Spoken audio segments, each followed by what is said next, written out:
Muy buenas tardes, profesora y compañeros. Mi grupo está integrado por Claudia Zamora, Valentina Castellanos y Valentina Ochoa. Y pues lo que les habla, Adrián Chamorro. El día de hoy vamos a hablarles de Charles Louis de Secondat, el barón de Montesquieu. Bueno, el barón de Montesquieu nació el 18 de enero de 1689. Este perteneció a una familia, la mayoría eran pues, estudiadores del derecho, estudiaron derecho. Su papá también había estudiado derecho. Él también estudió en la escuela católica, estudió toda su primaria, su secundaria y estudió derecho en esa misma escuela. El tipo se casó con una protestante llamada Jean Lartigue, gran protestante. Heredó una gran fortuna de su tío, de ahí también asumió el cargo de barón de Montesquieu. Él también fue presidente del parlamento de Bordeaux, creo que es. Bordeaux. Después de vender este puesto, él se dedicó a viajar por 4 años por toda Europa para conocer de diferentes instituciones, culturas, y de este modo fue donde llegó a la conclusión de todo lo que está él, plasmado de él. Ahí, pues gracias a ese conocimiento, fue donde escribió su obra más importante, que es El espíritu de las leyes. En ese recorrido, él llega a una conclusión, por decirlo de esta forma, y plantea una división de ramas políticas, por decirlo de ese modo, que es las que se ven ahorita actualmente, que es la rama judicial, la rama ejecutiva y la rama legislativa. Montesquieu lo que decía, es pena que me interrumpa, Montesquieu decía que si el poder se centraba en o sea, si era un poder único, o sea, había un poco nomás, no funcionaba. O sea, no iba a haber función de eso. Tomó pensamientos de Aristóteles, que decía que el poder debería ser dividido, y ahí es donde usted lo que decía usted, la división de poderes, la creo que es que se llama eso, que habla del separamiento del poder legislativo, el ejecutivo y el judicial. Y el judicial, así es. De Cicerón también tomó ese pensamiento. En este viaje tomó, pues dice que donde más le llamó la atención fue la política británica, que viene siendo la política inglesa, que eso también lo incluye en su libro de Espíritus de las Leyes. En 1721 fue reconocido literariamente por las cartas persas, Otra obra de él que fue bien importante. En el momento en el que él hizo esos viajes durante los 4 años, me imagino que se le creó la idea de las cartas persas, que era como una sátira o una crítica al sistema o cómo funcionaba el sistema político francés en ese entonces. Él ya había recogido un pensamiento y una base de conocimiento grandísima, pues en el momento en que conoció todos estos lugares y eso. Entonces se dio cuenta que como la función del Estado y sociedad en Francia en ese entonces era algo malo, o bueno, era algo paupérrimo, teniéndolo en cuenta los otros sistemas políticos, cómo funcionaban. Y fue una crítica, fue desde un punto de vista una analogía de un visitante persa. Fue una manera muy curiosa porque sí, fue desde un visitante persa que visitó como varias partes de París, y desde ese punto es en el que lo hace. Decía él que eso, pues abarcándolo desde el persa, ¿no? Que era algo ilógico, cómo funcionaba la sociedad y el Estado en ese entonces, o cómo se regía la sociedad francesa respecto al tema político. La sociedad francesa en ese momento tenía una monarquía. Sí, era una monarquía. No era absolutista. ¿Absolutista? Sí, era una monarquía. Cuando era el rey Luis XVI. Creo que sí. Y ahí fue cuando se dio la Revolución Francesa. Me imagino que sí. Sí, porque la Revolución Francesa la encabezaron fueron los de la Ilustración. Sí, el movimiento de la Ilustración. Hablando más a fondo del espíritu de las leyes, las ideas principales de esta obra de Montesquieu eran, empezando la que habíamos dicho, la división de poderes, o sea, el poder como tal, el poder político obviamente, y el funcionamiento de todo el aparato político. Hablaba de las leyes naturales y las leyes positivas. Yo creo que Valentina tenía... No sé quién tenía el aporte de las leyes positivas. Bueno, en las leyes naturales nos hablaba de las necesidades del hombre, ¿sí? Que era, creo que tú las mencionaste, la atracción sexual. Esas eran como las 4 leyes que él establecía, que era el reconocimiento del creador, la búsqueda del alimento, la atracción hacia el semejante, que pues era sobre el sexo opuesto. Y de esa nace la ley, que era el deseo de permanecer juntos. Exacto. Y por otra parte, asumía la parte del derecho positivo, lo que es las leyes como tal, el derecho civil y pues el mismo derecho positivo.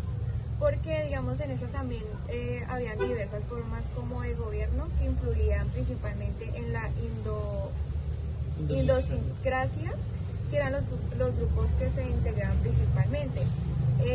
También se veía reflejado en varios sentidos la república, la monarquía y el despotismo, que se encontraban que se encontraban determinadas por un único propio político, que era la virtud, el honor y el temor.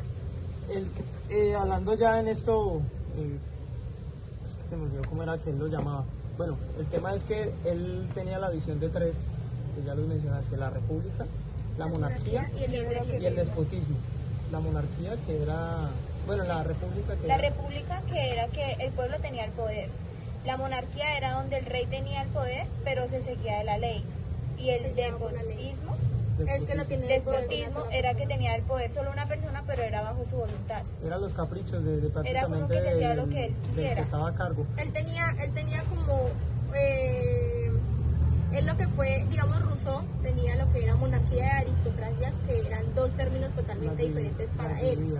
Pero lo que hizo Montesquieu en este caso fue unir lo que es aristocracia y monarquía para formarlo como república. Eso es lo que quiere decir como república. En la república, lo que yo entiendo es que él buscaba, o asumía este concepto como una forma de avance, o sea, de beneficio a la sociedad, porque había participación del pueblo. En la parte de la monarquía había un interés principal pues del monarca, que llevaba a cargo, pero tenía en sus intereses personales, debido a esos intereses personales, esto también reflejaba, digámoslo así, el monarca quería que estuviera bien su nación porque le convenía a él, y con esa, o sea, en ese proceso también le convenía de cierta forma al mismo pueblo. Pues no directamente, pero sí repercutía de manera positiva en el pueblo. Y ya en la parte, no sé si vas a hablar, en la parte del despotismo, era lo que tú decías del terror. O sea, era un poder que se peleaba por el temor y el honor. Exacto. Y eso viene siendo absolutismo, ¿no? Que solo una persona ahí se vuelve una dictadura. Exacto. Y entre el despotismo. Respecto a la forma de Estado, ellos depositaban las leyes en los jueces, y ni el rey ni su ministro debían comportarse como jueces, ya que estos aniquilarían los poderes intermediarios. En los procesos legales que sucedían se debían observar ciertas formales legales, las cuales pretendían entregar un sistema de garantías al individuo, imitando a sí mismo el ejército del poder. Pues también teniendo en cuenta que se manejaba un estado de naturaleza, que las leyes eran regidas por Dios, y él como que bajo ese estado y creó el estado de la guerra entre los hombres. Bueno, yo creo que me voy a tratar un poquito a lo que pues, dijeron anteriormente, que era lo que hablábamos ahorita de la tripartida, ¿tripartida es que se llama? Tripartita, creo que era. Que por la razón por la cual la hace, que es el cuidado de los derechos y era más que todo salvaguardar la libertad. La libertad y los derechos de los ciudadanos. Porque es que si el poder se enfoca en un solo, digamos, en una sola persona o en un solo pilar, digámoslo, no va a haber la libertad, o sea, se va a concentrar ahí el poder y no va a haber... Se vuelve como una dictadura a lo que quiere hacer esa persona. Exacto. Olvidando los derechos pues, de cada persona como tal. Y de hecho yo no creo mucho en que haya función en un estado en el que el foco o el poder se centre en alguien nomás. O sea, yo no centro porque, empezando, creo que y una sola persona tiene la capacidad de manejar algo tan amplio. Exacto. Y que el orden de las cosas, no sé si ustedes han visto, me acordé de la bandera esto lo hablaba este man, creo que era Salvini, en la bandera de Brasil dice orden y progreso. El orden de las cosas siempre va a llevar a algo bueno, o sea, tener algo estipulado siempre va a llevar a algo bueno. Por eso yo creo, pienso que esa teoría de la división de poder, la tripartita, funciona de cierta forma por eso, por el orden. Sí, porque bueno, lo de las monarquías absolutas y todo el cuento que vemos anteriormente, veíamos que no duran, o sea, de que no es algo que sea permanente. Bueno, y si duran, el tiempo en el que duren siempre va a haber desigualdad, Sí, por sí. Por lo mismo, porque el poder se centra en unos pocos y así mismo los beneficios. Y por eso mismo pues las revoluciones, o sea, siempre va a haber una desigualdad y una inconformidad ante las personas por lo mismo. Bueno, yo quería hablar un poquito sobre la iglesia, que es lo que él habla en las cartas persas. Él en su recorrido, él hace referencia acá de que este joven persa estudiaba la forma de la iglesia en Alemania, Suiza, que fue uno de los lugares en el que él estuvo, y él hizo una crítica frente a cómo la iglesia estaba constituida, por decirlo así, como, o sea, el poder que se demandaba en esa época de la iglesia todavía, que vimos que el poder de la iglesia estaba muy centrado en la Edad Media y que en la Edad Contemporánea aún así también todavía se veía el poder de la iglesia tan grande. Creo que tú tenías algo respecto a la iglesia. Pues que, o sea, en el espíritu de las leyes, él como que se centró también mucho en el tema básico de la iglesia, que hubo una parte en ese libro que él dice que en la relación solamente con el bien que produce es una sociedad civil, y no es ni la verdad ni la falsedad.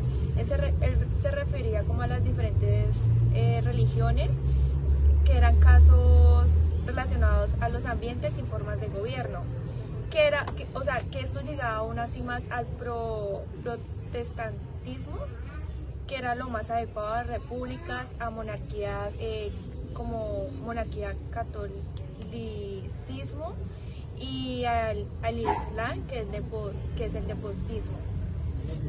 Lo que pasa es que hasta donde, pues lo que yo veo en la visión de Montesquieu es que él no miraba a la iglesia, que bueno, en ese entonces la iglesia ya no formaba ese papel central de ser algo, de ejercer el poder político, ¿no? Sino más bien ya lo miraban en algo, en la parte social, el comportamiento de las personas. Exacto. Pues por lo que ya venían como con esa costumbre, y las costumbres cuando pues tienen de tantos años pues se vuelve muy difícil el hecho de cambiarlas de un día para otro. Yo creo que era lo que juzgaba el hecho de cómo se comportaba la sociedad frente a la iglesia. Y bueno, y acá haciendo análisis, si uno se da cuenta, Montesquieu hablaba la visión política que tenía él, obviamente no va a, teniendo en cuenta lo de la repartición de poderes, no podemos hablar y veo yo que por eso él tiene esa visión de la iglesia más por la parte social que por la parte política y de regimiento del poder, y porque una sociedad o una comunidad, bueno, una sociedad regida bajo un poder de la iglesia, como habíamos visto en la Edad Media, va a ser algo ya, va a ser despotismo, o sea, va a ser algo que no tiene, o sea, no está estructurado como lo veía él, por eso él pienso de las teosincrasias. Eso, creo que sí. Por eso yo creo que él no abarca tanto la iglesia desde esta visión de ser digámoslo, un fenómeno de generar política o un regimiento político. Sí, porque digamos en esa época no se veía ya tanto así, sino como digamos se llegó a ver en la Edad Media. ¿Y porque él reconoce eso? Porque él reconoce que la iglesia o una sociedad que el poder lo ejerza la iglesia va a ser algo que no va a funcionar. Porque se centra el poder en ellos. Entonces, pues, teniendo en cuenta digamos, también esto era como una razón de modelo institucional en el que se dividían las clases en una propia sociedad, siendo así como la sociedad inglesa, que se integraban en formas de poderes de diferentes estados. Digamos, Montesquieu sostenía un pensamiento jurista de las funciones ejecutiva, legislativa, judicial, para limitar el poder arbitrario de la sociedad. Él hizo esto y lo ve reflejado en el espíritu de las leyes.